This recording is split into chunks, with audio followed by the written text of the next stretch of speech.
வாக்குத்தத்தம் உன்னுடையது. அன்பு பிள்ளையே, நான் உன்மேல் வைத்திருக்கிற அன்புக்கு இணையான அன்பு இவ்வுலகத்தில் இல்லை. என்னுடைய அன்பு பிரதிபலன் எதிர்பாராத அன்பு.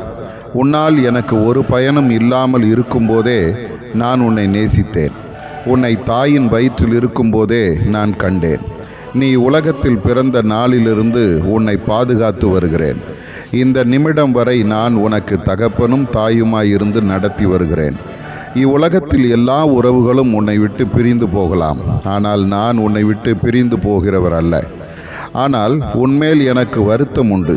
நான் உன்னை இவ்வளவு அதிகமாக நேசிக்கிறேன் என்றும் உனக்காக என் உயிரையே கொடுத்து உன்னை மீட்டெடுத்தேன் என்றும் நீ அறிந்திருந்தும் பல நேரங்களில் என்னை விட்டு நீ வெகு தூரம் போய்விடுகிறாய். உலகத்தின் சிற்றின்பங்களை நீ என்னை விட பெரிதாக நினைத்து என்னை மறந்து விடுகிறாய்.